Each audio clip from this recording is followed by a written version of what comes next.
I'm John Heilemann. And I'm Mark Halperin. With all due respect to fans of the just-canceled American Idol, if you still need your popularity contest fix, we got you covered.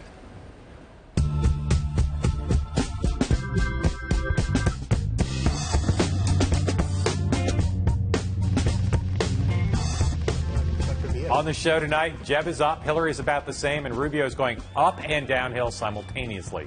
But first, the biggest fight since Mayweather-Pacquiao, it's Obama versus Warren.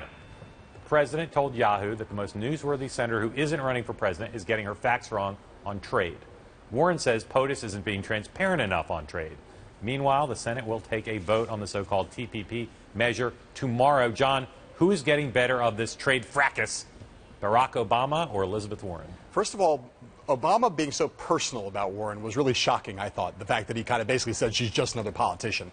I think on the substance, I think he's getting the better of the argument. On the politics, she's getting the better of the argument because as of right now, he doesn't have the votes. If you look at trade deals, like trade is not popular in lots of parts of the country. It's always a challenge, particularly it's got to be bipartisan. The challenge, for I think, for the president is what do they usually make the argument on any tough vote, particularly trade?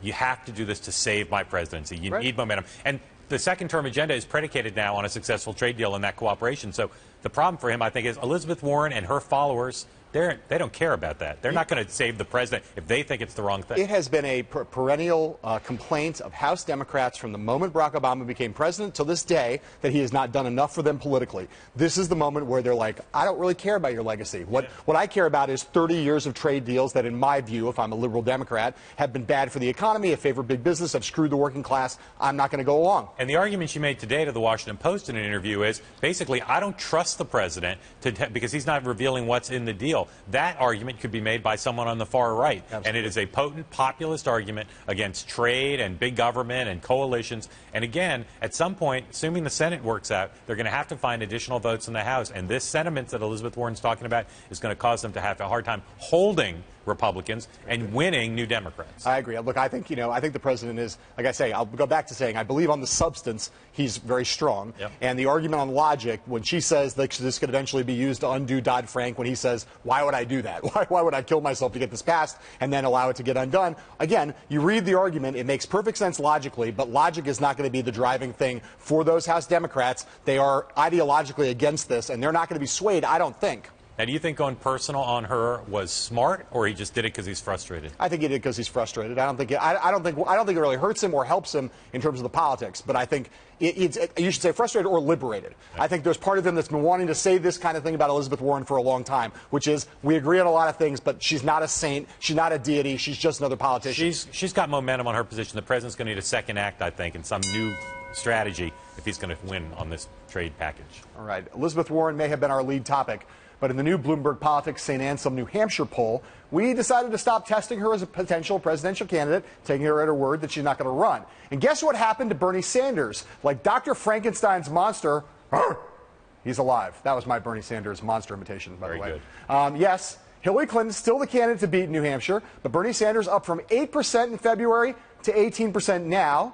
Our polls also revealed some of Hillary's vulnerabilities when we asked general election voters to compare her with her husband, Bill Clinton, in two categories: whether she's a strong leader and whether she cares about ordinary or even everyday, as she likes to say, people. She did worse than her husband. Mark, if you were sitting in HRC's HQ in Brooklyn today, which, if any, of these numbers from our poll has you freaked out? Much has been made of her strength with Democrats in our poll, the New York Times CBS poll. No doubt that's a huge factor. But her goal is not to be the Democratic nominee. Her goal is to be president. I think Sanders rising is a real problem for her because he has proven himself to be skilled at coalescing vote. We'll see if other Democrats, O'Malley, Webb, or others can coalesce vote. But if he keeps coalescing vote, she's going to have to engage with him more. And we've already talked about this. He's pulling her to the left. She's not taking a position on the trade deal, in part because of Elizabeth Warren, in part because of Bernie Sanders. So I think Sanders rising is bad for her in a big way. It's not that he's pulling her left or Warren's pulling her left. The party's pulling her left. And that's, look, I think that they're okay being pulled to the left because I think their strategy for how to win a general election is the Obama strategy of turning churning out their base rather than going for the center. But it is the case that 60%, under two-thirds of Democrats being for her is on one hand really strong, and on the other hand a little shocking. It's like that's basically 4 out of 10 Democrats in New Hampshire right now saying, I either want Bernie Sanders or someone else. That's not what people thought where it was like she was invincible. That's not invincible. The other question I have is she, if she needs to, can she ever go negative on Bernie Sanders? They can talk about his position on guns, et cetera, to his left, but can they ever go negative on him without a serious blowback? I assume they think they can, but I think he is a formidable force. If you go negative on him, his comebacks, I think, will be pretty potent. There's something dangerous about a candidate who knows that he's not going to win. I mean, it allows that candidate to not trim, to not hedge, to speak their heart, not taking big money. Speak their heart, speak their ideology. That's it. All right. Like Loverboy says, everybody's working for the weekend. Or, if you're a Republican presidential hopeful, you're working on the weekend. Most of the leading prospects for 16 were in South Carolina on Saturday for the Freedom Summit, while Jeb Bush commenced a speech on faith at Liberty University, an address that got it to the top of the Drudge Report, the mecca of conservative headlines. All right. FYI, in our New Hampshire poll that's out today, Jeb gets 11% on the Republican leaderboard. That's down from 16% in February. At a moment when John Ellis Bush is looking for some big mo, John, did he, with that speech at Liberty, achieve what he wanted to achieve? I think no. I think in the sense that that he put down a marker for where he is on faith and put down a marker that said some things that will appeal to some on the right of the party.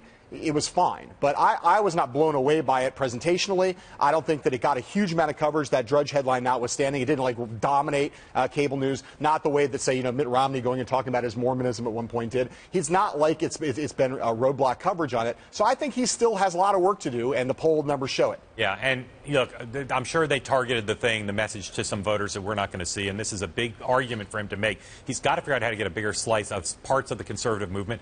Tea Party is one thing, religious conservatives another.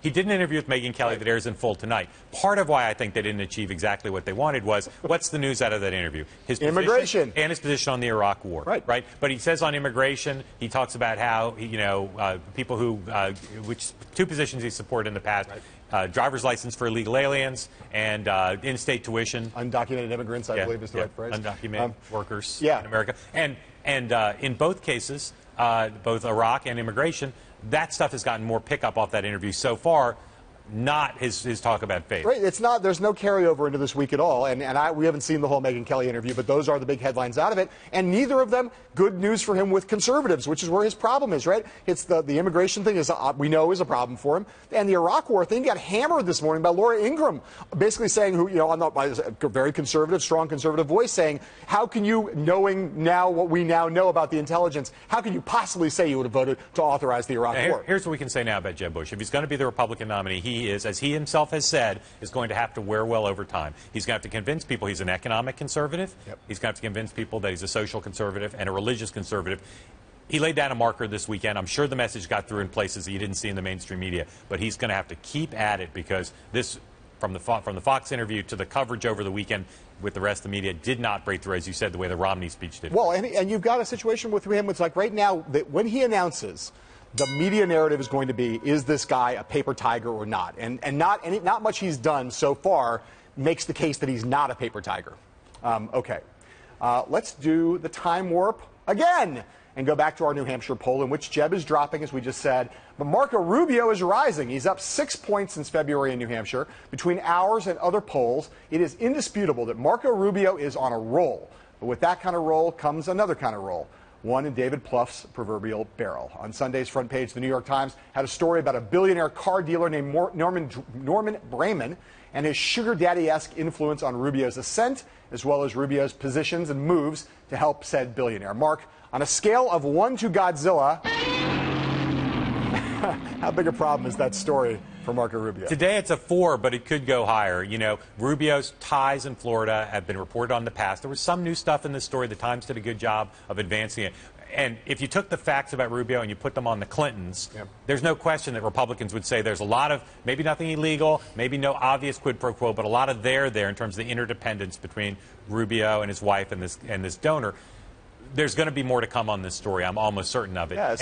And the problem for Rubio, he didn't interview for this story. The donor didn't interview for the story in the Times, but they left some questions unanswered that I think are going to be a target of a lot of journalists and a lot of opposition research going forward. Well, and looking at that thing, the eye goes towards, as it does in the Clinton thing, towards quid pro quo. What did he do? What did he not do? But the things buried within that story that a lot of oppo is being done on, and a lot of reporters are going to have questions about, is Marco Rubio's financial situation, where they talk about what his net worth is, how many mortgages he has, what are the finances within the Rubio household. Yeah. And that is an area, again, there may be nothing wrong there, but there's going to be a lot of writing and reporting on that topic. And it will become particularly bad for him if people find a connection of things he did for the donor. You know, he says, well, I helped him get a grant for charity, for a medical organization of research. You know, that's a good cause, but that's still, you know, is that the best use of the taxpayers' money? There's a lot of good causes out there. Why this one? Why not that one? The Rubio people say, like the Clinton people say, this is an old story. In presidential politics, everything old is new and more dangerous than ever. And especially for a new face like Marco Rubio. That's right. All right. Up next, a view from the top. Nicole Wallace, co-host of The View and the Politico pro turned best-selling novelist, joins us right after this.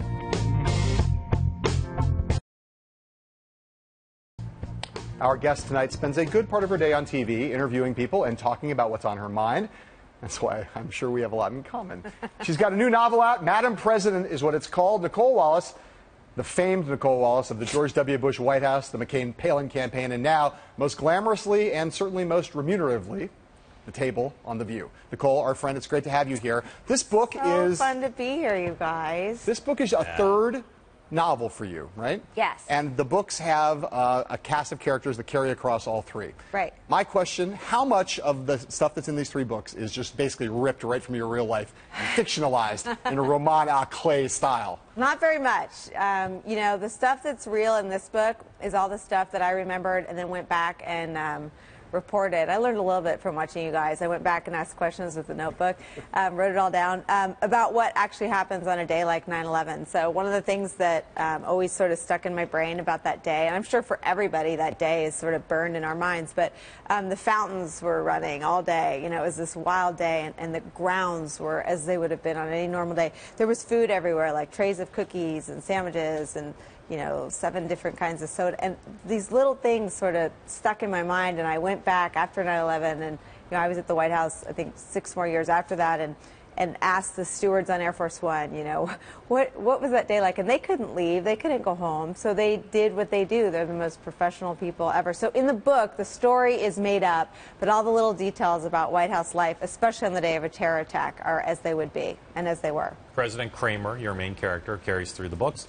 What's she like? She's a badass, you know. She's the first female president. She's a moderate Republican from Northern California, which most people feel is the greater fairy tale in the novels than her gender. She has a Democratic vice president, which is a political fantasy of a lot of people who are veterans of some of the rough and tumble campaigns, that, you know, what if they just held hands and sang Kumbaya? Again, another part of my fantasies projected onto these poor women.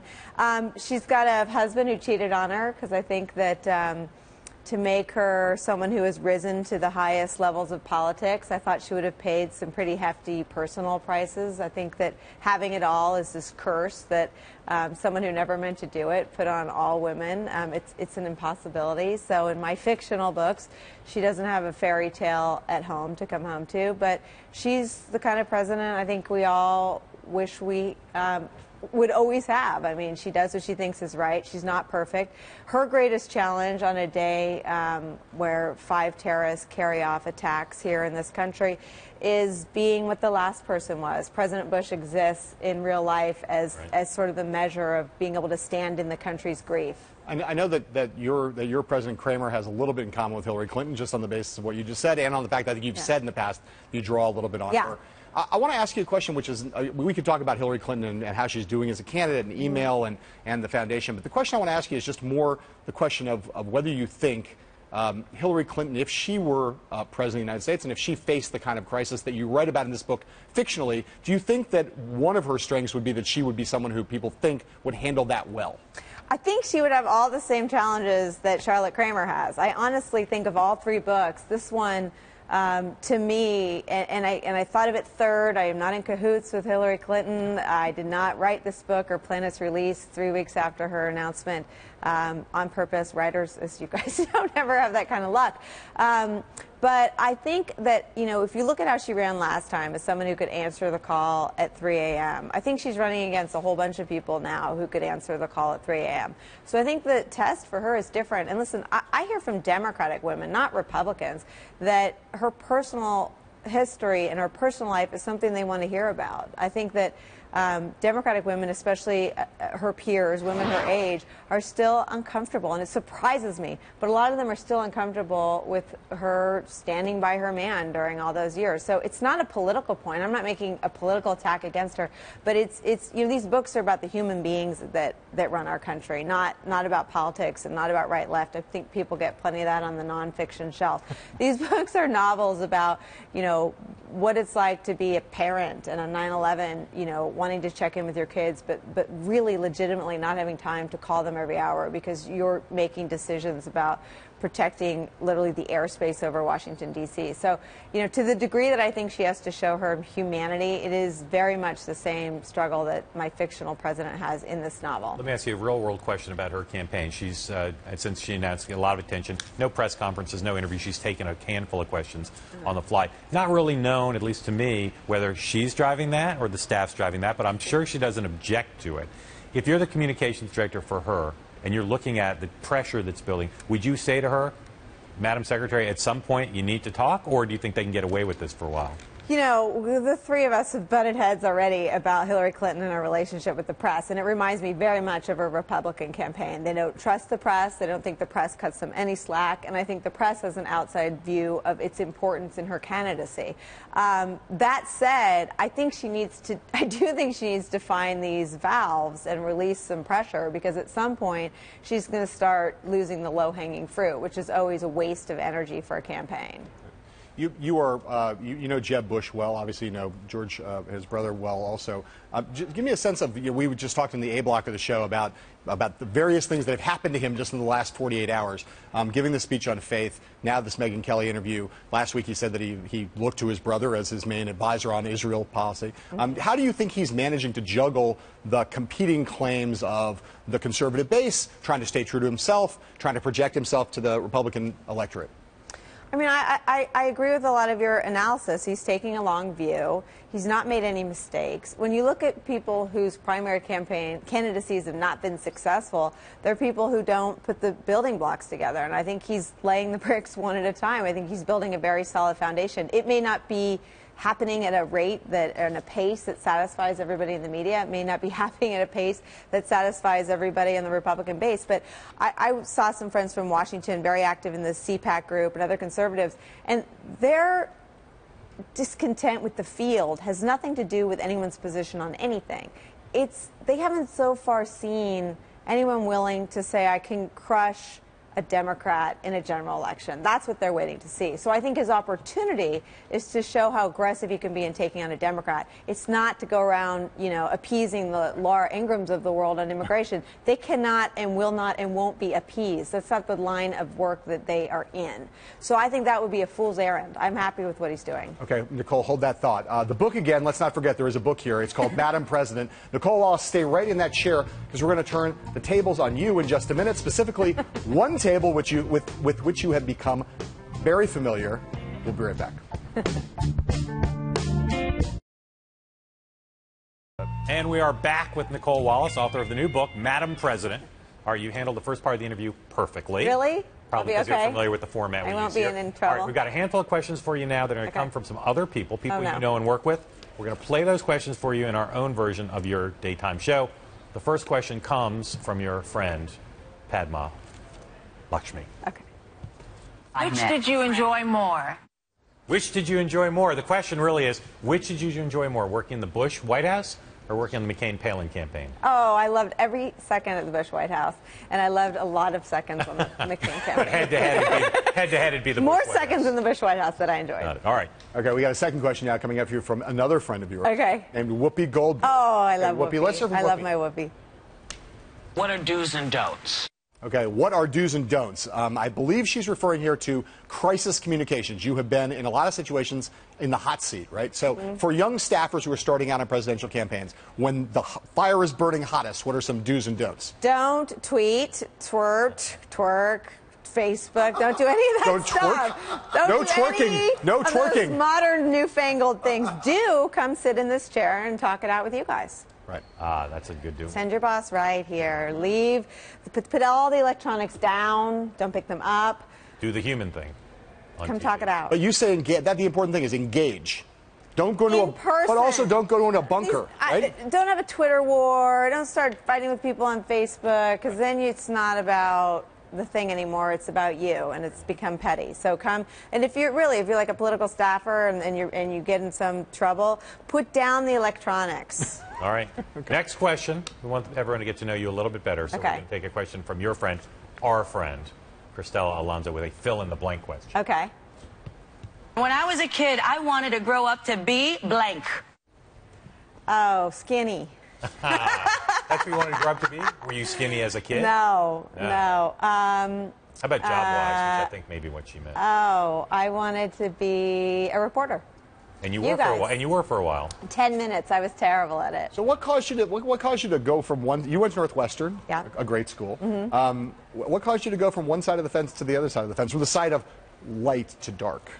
Oh, to light, you mean? Yeah. You know, when I was 25, I went to work for Jeb Bush as his press secretary and was sort of hooked, and then got hooked again when I had the opportunity to work for his brother in the White House. And then 9/11 happened, and I saw his brother on that day. And Mike McCurry said to me sort of before that had happened, Republicans treat their jobs in politics and government like a year abroad. They work for a short time, then they go back to the economy and make millions. Democrats stay in public service and government. It is our end. It's not a means to an end. And that really sort of, I wanted, like, it's a grudge match with Mike McCurry. I thought, I'm going to stay. I'm going to stay longer than he did. Proving Mike McCurry wrong is a good thing. I stayed 6 years. Hard to do. All right, we have one last question. It comes from the toughest questioner, the loveliest, the most charming, the most charismatic, and certainly the most vicious of your friends on The View, someone by the name of Nicole Wallace. Would you most like to be alone with Chris Christie, Bill Clinton, or Donald Trump? Okay, Nicole Wallace, what's your answer to Nicole Wallace? Who do I offer? Chris Christie, Bill Clinton, Donald Trump. Oh my gosh! Can I get a lifeline? And why? Hurry! It's a rapid round. Oh God! I'll take Bill Clinton for 700. Right. And because he's great friends with my two Republican bosses, and I like to know what they talk about. All right, Nicole, thank you. That was awesome. Thank you, guys. Remember, Nicole's book, Madam President, third in the series, is out now. You can get it at finer bookstores near you. Thank you, online. And online. Coming up, a little camera and a lot of New Hampshire tongue right after this. Wow.